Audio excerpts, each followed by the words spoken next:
Welcome to the Healing Ground Movement, a podcast dedicated to revolutionizing how we think about our bodies and our health. I'm your host, Dr. Carly Hudson, DC, and I have lived my life in pursuit of holistic healing and care that goes beyond symptom management. If you've been listening and like what you're hearing, head over to your favorite platform and leave us a review so we can reach more people with our important message. Enjoy today's episode. Welcome to another episode of the Healing Ground Movement podcast. I'm Dr. Carly Hudson, and with me today is Dr. Hick.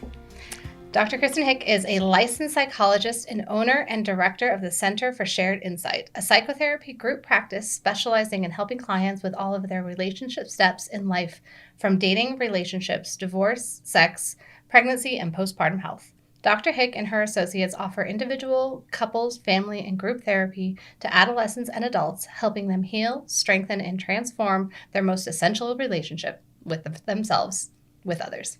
Thank you for joining us. I think this is a really important topic to dive into. Yeah, well, thank you for having me. It's great to be here to talk to you. Wonderful. So, we like to start with, when was movement most fun for you, or first fun for you? What do you recall? When I think about that memory, I think it's like gone in stages. But I think when it was first fun for me was dancing as a child.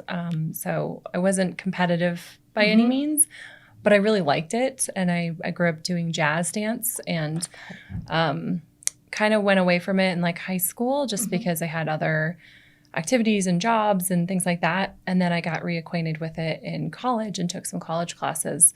Didn't major in it by any means, but was able to take some college dance classes, and that was really fun and kind of expanded to more hip hop dancing and step and things like that. It was just like new fun things to do. So what was it that made it so enjoyable for you?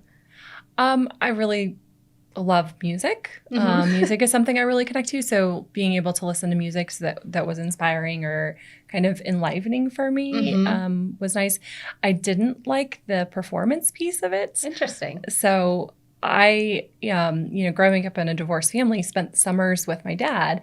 And so when all the recitals were during the summers. And so I think once we were in a recital. Oh. And I was so nervous. I was like, this is why I don't do this. This is actually good. Escape. Right.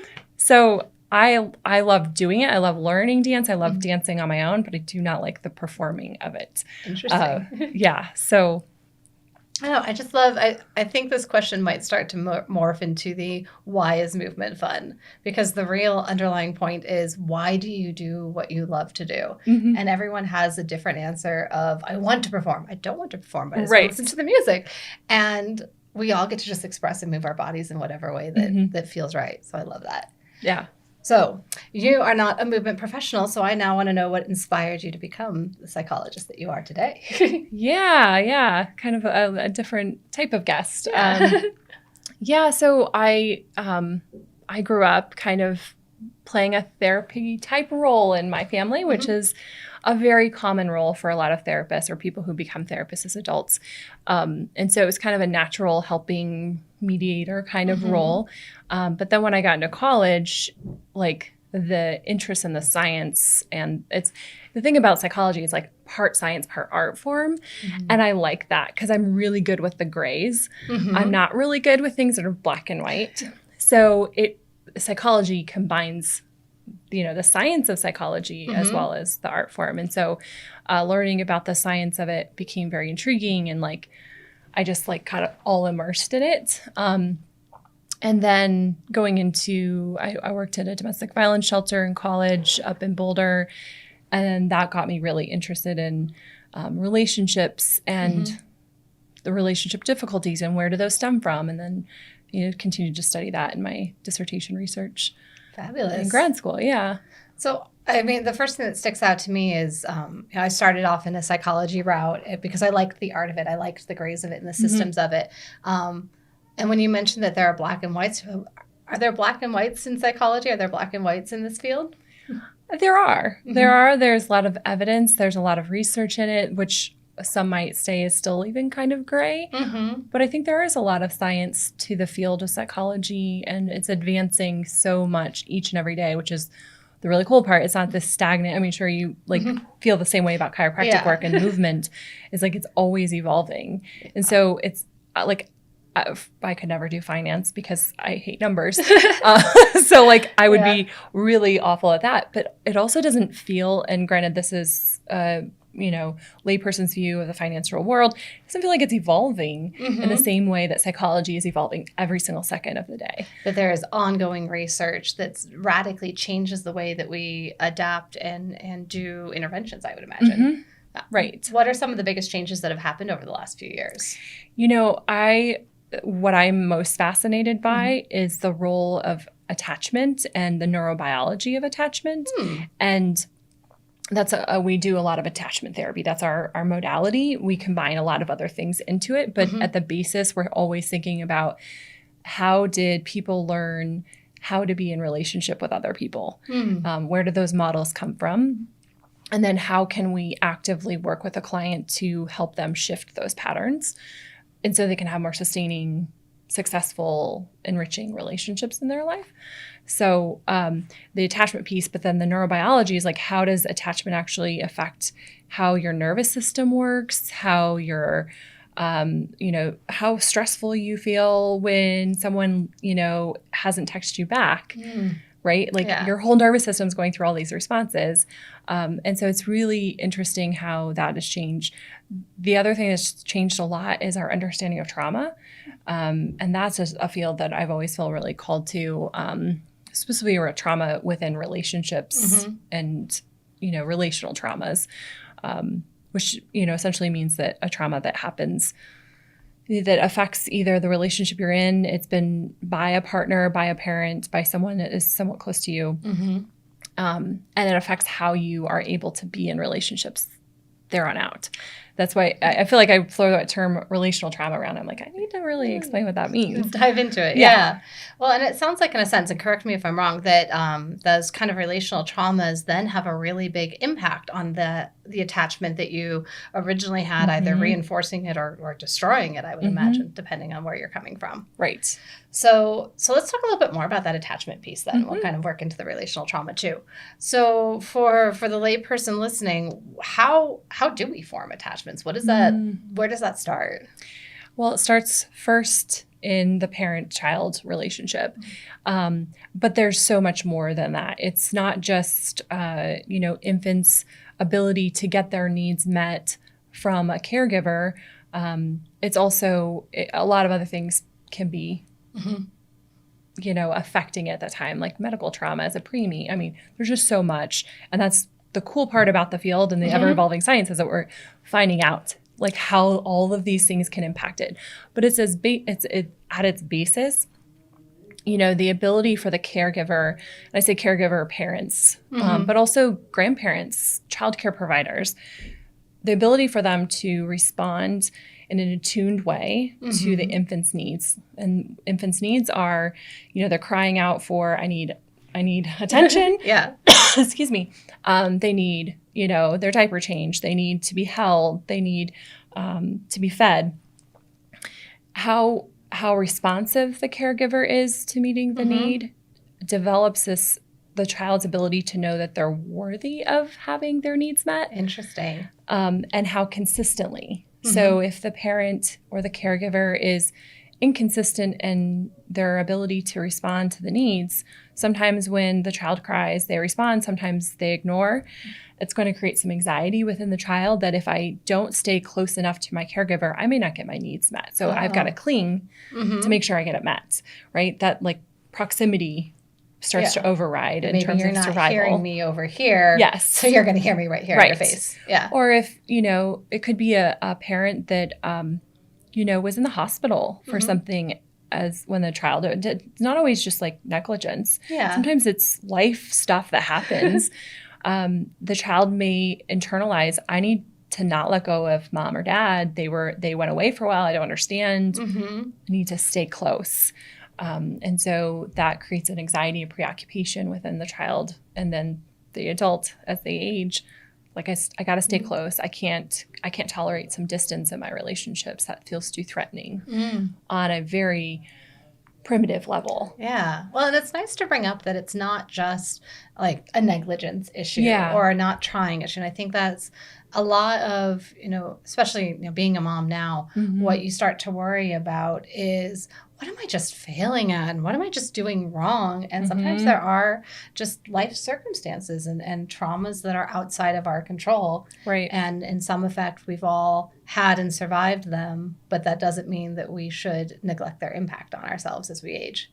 Absolutely. Absolutely. It can be all sorts of things that affect a child's ability to form, not ability to form attachment. Every child has the ability to form an attachment. It's just the degree of security within that attachment. So the first one I talked about was more of like an anxious, preoccupied attachment.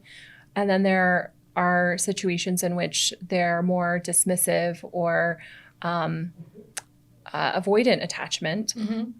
And that develops from a caregiver being consistently unresponsive.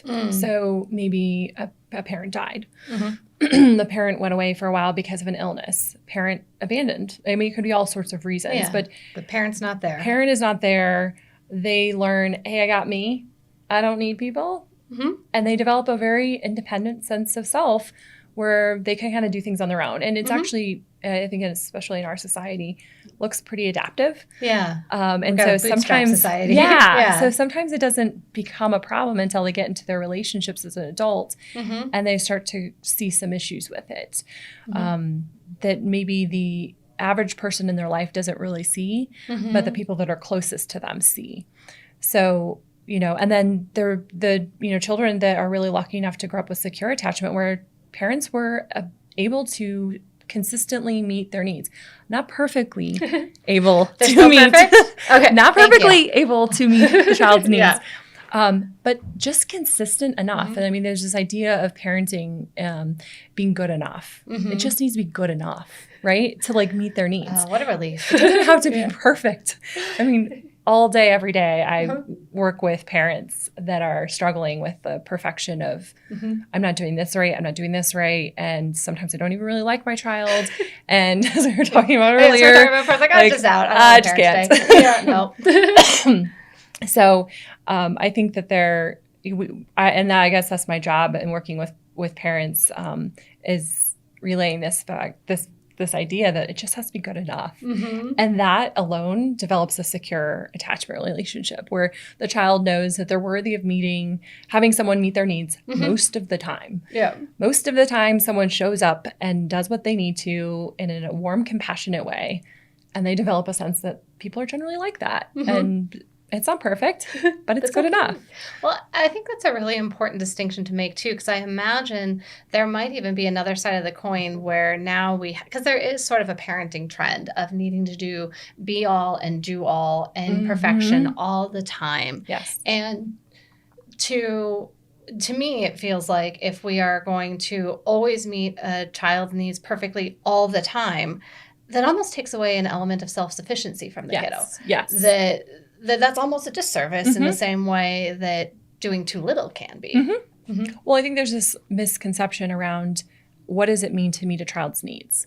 It's not always doing for the child. Yeah. Being Present, hovering all the time, right? Doing it perfectly, showing up perfectly for every school performance or, every activity. It's doing it consistent enough and doing it based on their needs. And so that's where it's like not doing for the child and enabling the child to feel like they can't do it on their own. It's going, yep, I'm not going to hover over my child when they're learning how to walk because when they fall, they'll get hurt and then they will be watchful of their physical boundaries. Now, you're not going to just let them, when they don't know how to go downstairs, run down the stairs. That's different. Yeah. But it is about allowing them to meet their own needs, and their need might be having a little bit of distance so they can go off and play in the world and learn those things for themselves. Yeah. Yeah. That it has to be that developmentally appropriate. Yes. I know that you've got this. Yes. And that is me parenting well is letting you have autonomy. Yes. Yeah. It takes a lot of pressure off of the parents themselves. It does. I feel like that's half my job when I'm working with parents is just going, you're doing a good enough job. Yeah. Like, okay, we're going to work on this. But but overall, you're doing a good enough job. Okay. You can take a breath. Take care of you. Yes. I mean, the first thing I say is like, you're in this room. That's far and above well advanced based, compared to a lot of people that never seek the help, right? You're already trying to get help, which is a huge step. So, and the help often looks different than what you're expecting, I imagine. Right. That it might be, okay, tell me how to do it better. And the answer is a little bit of, do it a little less. Yeah. Like maybe take some pressure off yourself to do it all the time. Breathe, sleep. Yeah. So that brings us to kind of an important theme that we were talking about, again, as we were chatting before, is that no matter what phase of relationship you're in, you know, entering a new relationship, marriage, divorce, reconciliation, there's one relationship that you never get to escape from, whether you want to or not. Right. And that's your relationship with yourself. And how does that theme play throughout all these relationship phases? Because I think so often it's the idea, the misconception of, well, that relationship didn't work. I'm going to go find it in another person. And sometimes that's true. Yes. But oftentimes there's another piece that comes along with it. Well, right. And I see this we do a lot of divorce work at Center for Shared Insight, relationship work in general. But I would say that what comes to mind around that is if you are going through a relationship change that's needed and helpful for you, but you don't do the work to understand what didn't work and why, and what was your role in it, right? Like the person could be a very unhealthy partner, but you still had a role in it. It doesn't make you responsible for that unhealthy behavior, but it does make you a part of that relationship dynamic. So if you don't understand yourself and what you bring to the table and why some things, for example, trigger you in a way, or make you shut down, or you silence your needs, or it's difficult for you to set boundaries, you're going to replicate those things in the very next relationship and subsequent relationships. And it's going to be pretty frustrating. Yes. And then that turns into there's no good partners out there. Right. Yeah. Right. And so in a sense, you're kind of saying, if you don't understand why you chose something, you're going to keep choosing it. Yep.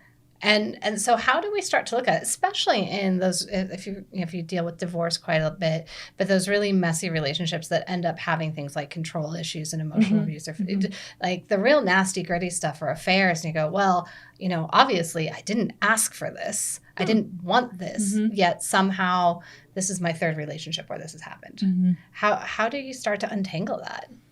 Well, I think we start to understand, going back to attachment, like what did you learn about relationships as a child? Because most people will say, that happened a long time ago. That doesn't have any relevance on now, but it does a lot more than we think. And we don't have to go back and dwell on the past to understand how it influences our present. And so we really start with, okay, so what did you learn about how people relate, how people resolve conflict, how people speak up, use their voice? What did you learn? How did you learn how to self-soothe when you were a child? What did you do when, you would be upset as a child? Who did you go to? What kind of affection or reassurance did you get? How did that feel? So we start to understand a lot about the relationship dynamics that then will become replicated in their adult relationships. And how do things like, your ability to self-soothe and ask for help, how does that end up playing out in these relationship dynamics? Oh, man, all sorts of ways, right? I think as a society, we all have a lot of growth to do in the area of self-soothing. How so? Yes, and how so? How do we use exercise to self-soothe? How do we use movement? How do we use alcohol? How do we use food to self-soothe? How do we use our devices, right? Like, oh, that's a big one. That is a huge one. And so I think we've learned ways to self-soothe that are to some degree like healthier or not. It's a continuum. It's not like they are healthy and these are not. Yeah. But it's like the continuum of like, how healthy is that working for you? Like, how is that enriching your life? How is that causing problems for your life? I think it's a really good point that you're not villainizing any of these items. The device itself is neither good nor bad. Right. The food itself, neither good nor bad. But our awareness of how we use it becomes that piece of can I say what are we escaping from or turning away from? And maybe what's another opportunity to look more critically at what's going on around us. Right. One I forgot that I think means that we don't really think of as a way, like a something that we look towards or don't look towards is relationships. Really? So like how do we turn towards relationship when we need to self-soothe? Right? Okay. Are we not turning towards relationships and we're doing a lot of internal work on our own, independent, and we kind of shut down and we kind of go inward? Or are we, seeking out relationship for support and guidance to self-soothe? How are we doing that in a way that doesn't allow our own system to kind of self-regulate? How are we like turning towards that next partner instead of sitting with the discomfort of, I've got some healing to do in the midst of this breakup or separation? So I think relationship is one that we don't like naturally go to. Yeah. It's like, that's the basis of like all the self-soothing. And we're talking about attachment. It's like, that's how we first learned how to self-soothe is reaching out for mom or dad or, a parent. That was our very first option. So, and that's interesting because then we're not just talking about romantic relationships. It's, we all know people who have disappeared into a romantic relationship or have that one best friend and everyone else disappears, or even parenting and children. And now your whole personal life has disappeared into the life of your child.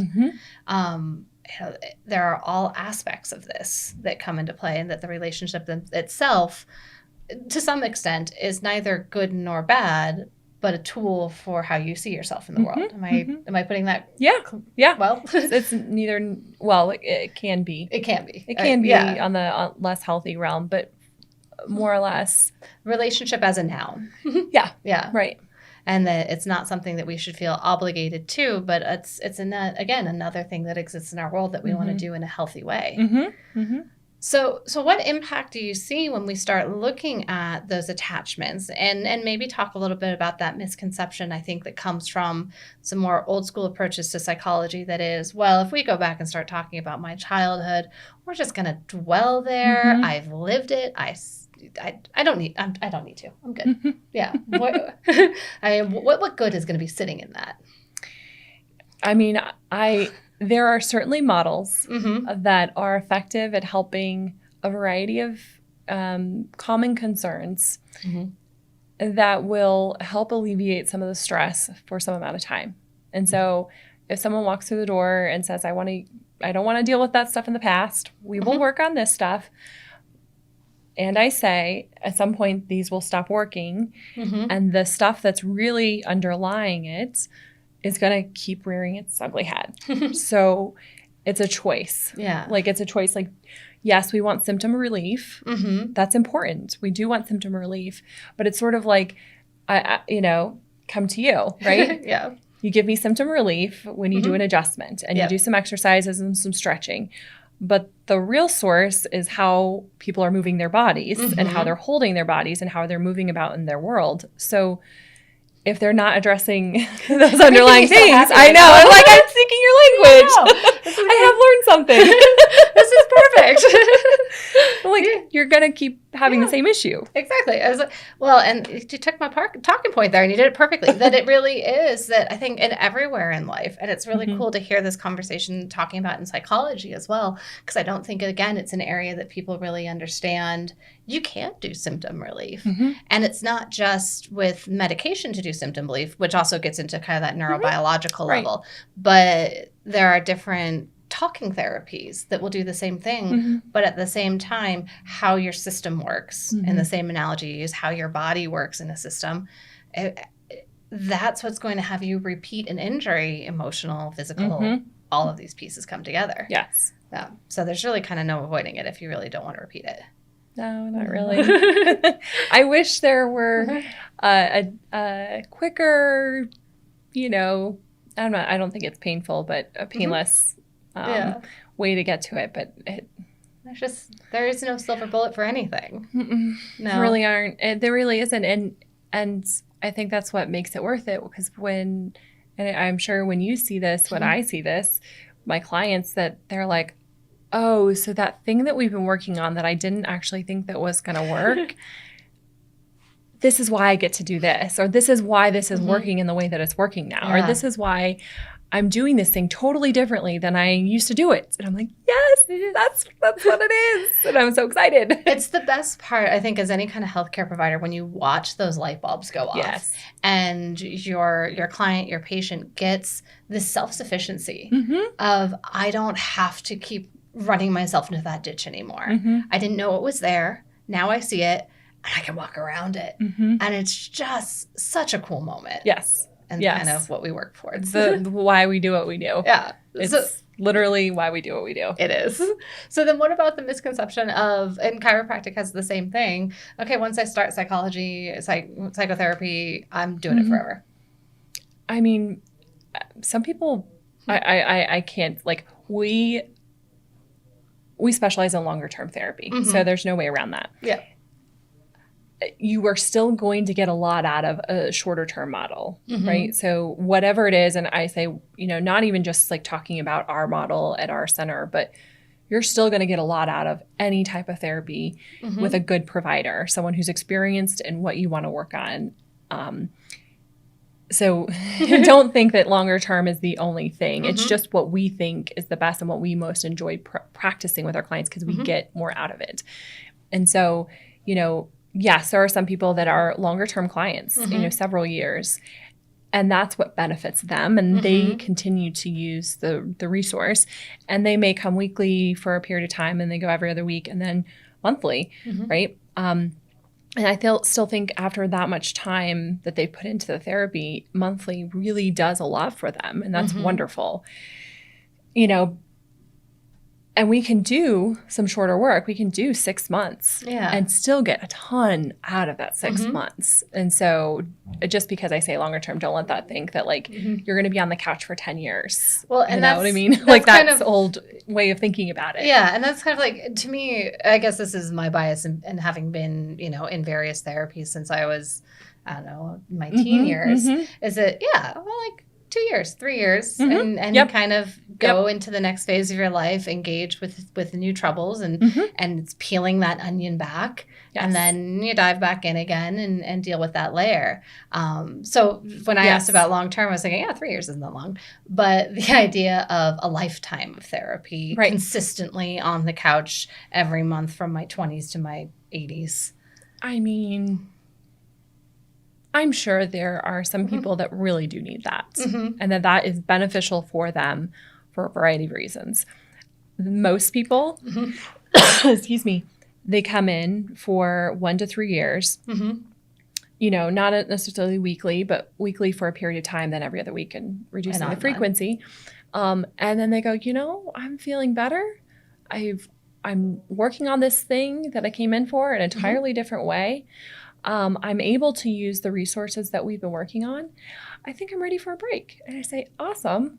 That's wonderful. Let's plan for that. We say goodbye because it's a relationship that you want to close up. Yeah. And then I say, hey, we're still going to be in business. You got the door's open whenever something comes up in your life that you could use our help again.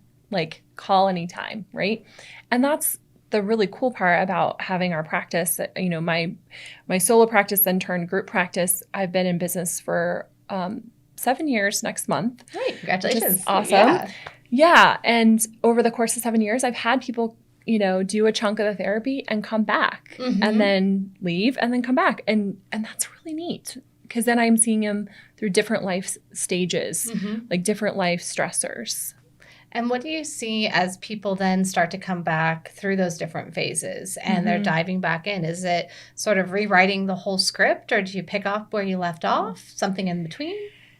It's much more picking up where we left off. It's a catch up. Like, so what's transpired? Oh, Mary, a kid. Wow. Right? Yeah. Like, what was all that like? But the I don't know, the groundwork is still there. So you're not starting from scratch at all, which is the awesome part. When you see, thing is, when you see the same therapist, if that therapist is specialized in the thing you want to work on still, you really can just pick up where you left off more or less with some catch up. with a new therapist, let's say that your other therapist moved, or you want to work on a different issue that your therapist doesn't really have experience in. Mm-hmm. You still aren't starting from scratch. You still are going in with all that self-awareness and all that self-work to go, hey, new therapist, this is what I did in my last therapy. These are the things I learned. These are the insights I gained. This is how I do things differently. And here's what I need now. So it's not like you're starting from scratch ever. Well, and that's the really nice thing, kind of the light and dark side of the coin, the shadow side of a coin, is that when you're carrying around these unobserved attachments with you, you carry those from relationship to relationship. Right. And on the same hand, is it now when you carry around these observed and, in a sense, improved or tweaked attachments, you're still carrying them around from relationship to relationship. And that includes relationship with yourself and with whichever therapist you end up working with. Right. That's a great gift. I think it's wonderful. I think it's wonderful that, you can be like, your life can be a collection of all the relationships you've ever experienced, and that you have them with you, that you've internalized aspects of them. Like, clients will frequently say, I would say this happens with you too. Like, I hear your voice in my mind. I hear your voice, like, this is what you should do, right? And my clients hear my voice. So like, even if we're out of touch, if, it's been a month since I've seen them, they're still internalizing that work that we've been doing. It becomes theirs to own. Yeah. It's our voice, but they're the ones doing it. Yeah. I still have the words of my therapist from like grad school in my mind, right? And I haven't seen them for years. Yeah. But it's still there. It is. I've the same experience that, and this is going back even when I was 18, I had a therapist that had such a huge impact on me, and his words just echo around in my head constantly. But it was just a beautiful way you put it about carrying all of our past relationships with us. And I see such hope and opportunity in the way you put it there, rather than this burden of they've all failed and they're all crap. It's, when you take a look at them, there can be an element of they were all opportunities. Oh, absolutely. Absolutely. Like, I had this experience this morning, to self-disclose a little bit, where I saw a picture on Facebook come up in like a memory of like someone I used to date. and before now, and I, done a lot of work around it. I had a certain, version of why this person reacted and responded in the way they did in that relationship. And this morning, for the first time, I kind of saw it differently. And I saw my role in it just ever so slightly differently. And I was like, that's really interesting. And it related to, like, if that hadn't have happened, I wouldn't be where I am now, right? And the relationship skills I have now. And so even to have those like insights, 7 years later, 6 years later, whatever, and how that, like, I still carry that. It's not like I want to erase that relationship. That relationship was meaningful to helping me get to where I am today. That means something. And that's taken, that takes work. Yeah. So I'm not trying to, I was going to swear, and I was like, I probably shouldn't swear on your podcast. It's a really bad one. We can always bleep it out. No, I'll save it. But it's a phrase I say in sessions a lot, like putting icing on SHIT. So I'm not trying to put icing on it, but for people who are going through really painful experiences right then and there, they probably are going to be like, I want to get as far away from this relationship as I can, and I'm going to distance myself as much as I can from that relationship and my role in it, because it's so overwhelming and emotionally difficult and taxing. Yeah. But when someone at a later point with some work, whether that's in therapy or on their own, can internalize, like, kind of reintegrate that relationship back into their lives as like, okay, that happened. And this is what I learned from it. And it was painful. And it's still a part of me. Because when you distance yourself, when you dissociate yourself from it, you don't get to internalize that learning, right? So, but the hurt is still there. Yes, it's still there regardless of whether you want it to or not. So I think being able to reintegrate it is really helpful. Well, then you get to choose to take the benefits of it, not just the pain. And again, I think it just brings it back to, and I love seeing this parallel, because despite all the years I've done in therapy myself, I just this world of symptom management versus integrating. Yes. Which is the same thing I do in my Yes. world, as you put so well, is that, if someone's broken their leg, we're not going to be reintegrating that. There is no rehab. Yes. We're going to get away from the pain and you're going to let it heal. Yes. Because that's what you need right now. Right. And if you're going through just a painful breakup and if there's custody and all of these issues, let's get some bandages on that and make sure you're okay. Right. But eventually, just like with that leg, if you don't reintegrate it, you're going to be walking around funny and you're going to hurt other places and it's going to deteriorate your quality of life.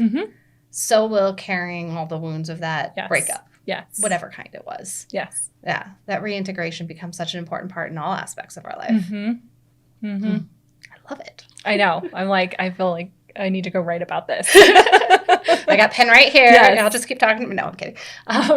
So the piece that we haven't really touched on, I feel like we kind of got to that relationship trauma piece of carrying it around, but you brought up about the neurobiology of attachment in the beginning. Yeah. And how, research is really doing so much about how this programs and wires our brain. Can you talk to that a little bit and the impact that makes on how we make relationship choices? Yes.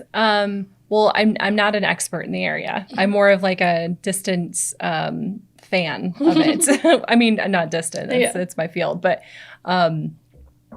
it's so interesting how like our whole nervous systems function now because of how they were functioning when we were 2 years old.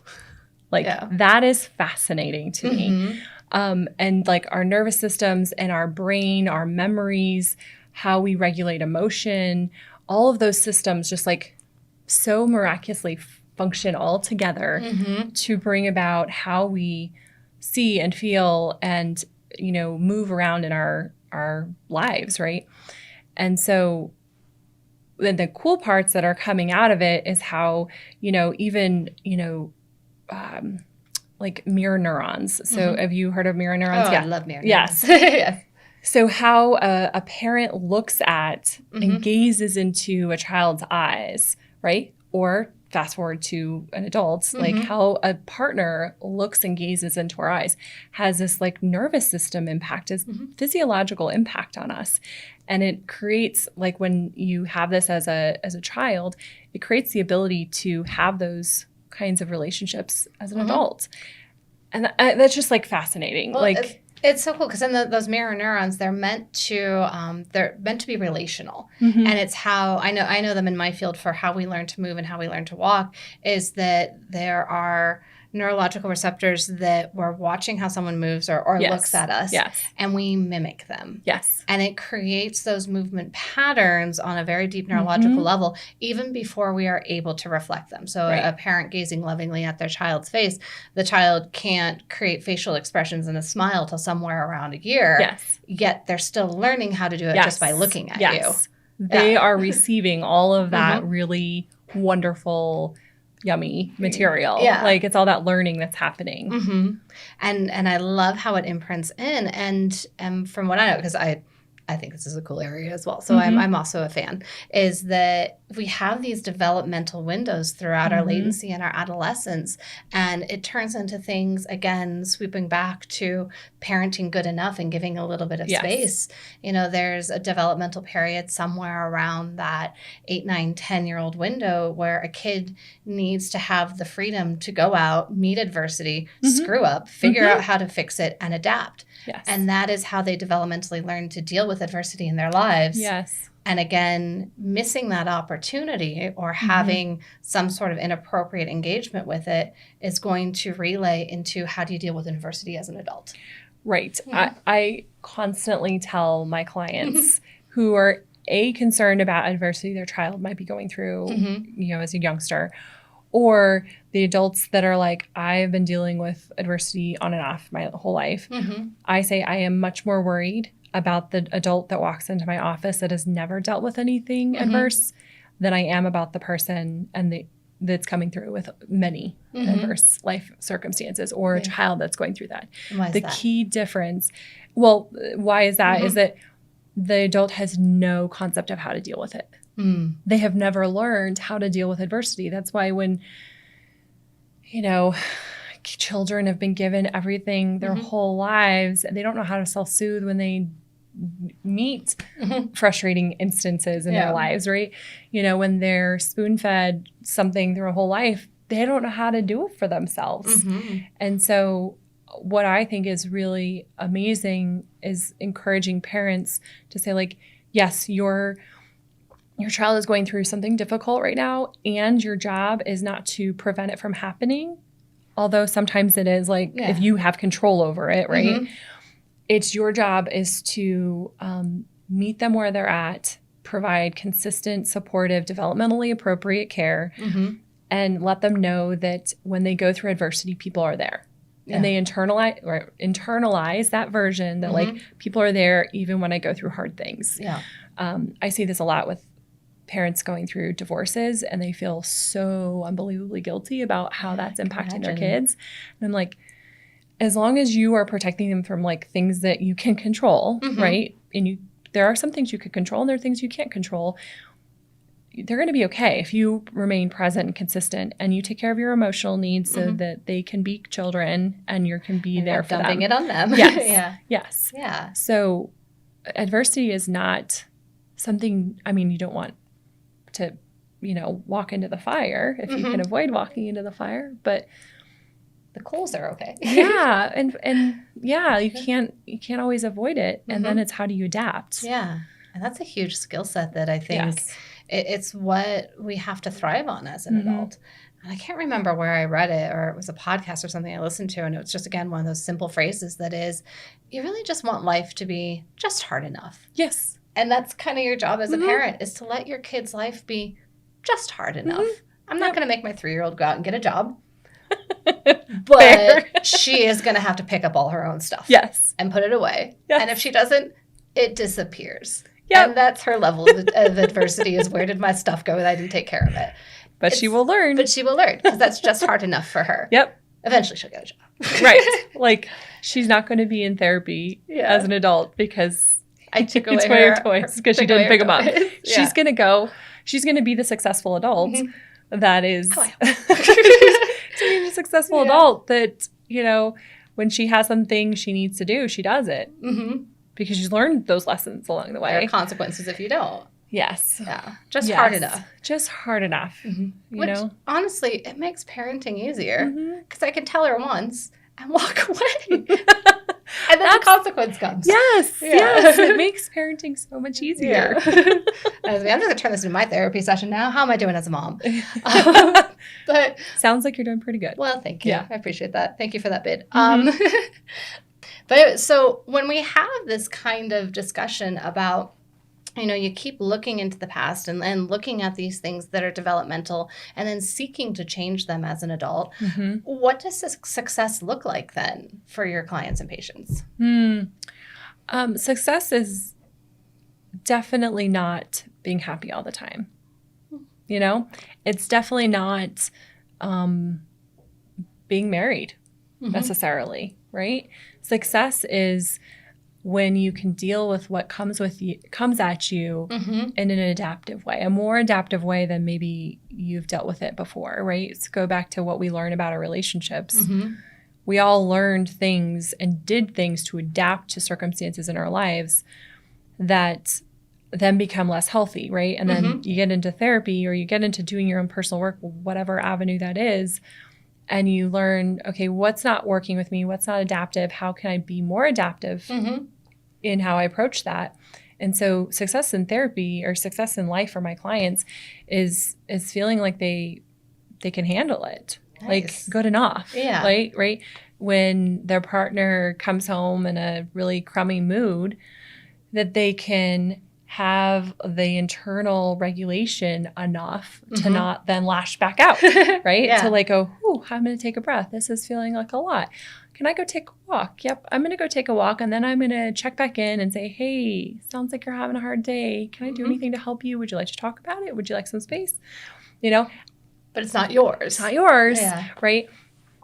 Like, so just dealing with life better in ways that enhance your relationships with yourself and with other people. Not that they'll go perfectly or that they will look perfect. Well, you know? I love that. I kind of want to put, I know I got one of those letter boards. I'm going to put this on there. It's just success is not happiness. Yes. And it's just as simple as that. And it's not perfection. And it's not merit. It's not all the shoulds. It's rolling with the punches in a sense. Right. And that is such a beautiful thing to carry around. So now you're going to be in my head. Success is not happiness. And to change and adapt with these things so that I imagine there's a little bit of self-acceptance in there that these are adaptations. You learned them for a reason. They served you for a time. And in a sense, when you complete a handful of years of therapy, when you decide to take a break, you have come up with a new adaptation that will serve you for a time. Yes. And then it will stop serving you. Yes. And there's a forgiveness and an appreciation, and then allowing yourself to grow. Yeah. To go back to the words of one of my first therapists, when you stop learning, you die.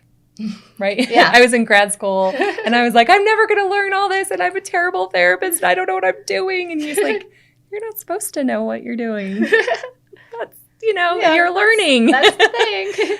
And I keep remembering that, and that really helps with my issues around perfectionism. It's like, you're not supposed to do it perfectly, and you're never supposed to know it all. Like, we're ever evolving people. So when we give ourselves permission to not know it all and to just keep trying, to keep trying to learn and to keep trying to grow, that what worked better in one relationship than it did in the last may not work in this new relationship.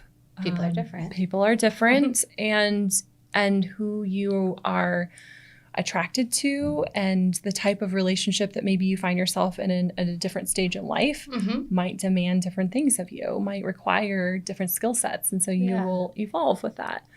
Just as much as your body will demand different things of you at different points in life. And then you have to adapt again. Well, and that's the same thing. I love that, when you stop learning, you die. And that's something that one of my movement mentors says when patients and ourselves complain of, why is there always something else? I took care of this, my foot stopped hurting, and now it's my back. And now I'm doing this. Well, are you still moving? Like, yeah. It's like, well, you stop moving and you're dead, nothing will hurt. Right. But what fun will that be? Right. Because you're doing a new activity, or you've changed jobs, or you've become a parent, and all of these things put different demands on your body. Yes. And same way, all of these life changes put different demands on your emotional and relational skills. Right. You stop moving, you die. Well, take a lesson from the sharks. Yeah. Stop moving, you die. Yeah. Well, if you're still moving, you're still learning, you're doing something okay. Yeah. I think there's a life goal in there. Yeah. Literally. That is literally. That's amazing. Well, thank you for coming and sharing so much of welcome. your insights. And I know that you have an ebook available online if anybody wants to learn more. Can you tell us where everyone can find you? Yeah. So you can find me at centerforsharedinsight.com. It's our main hub, our website.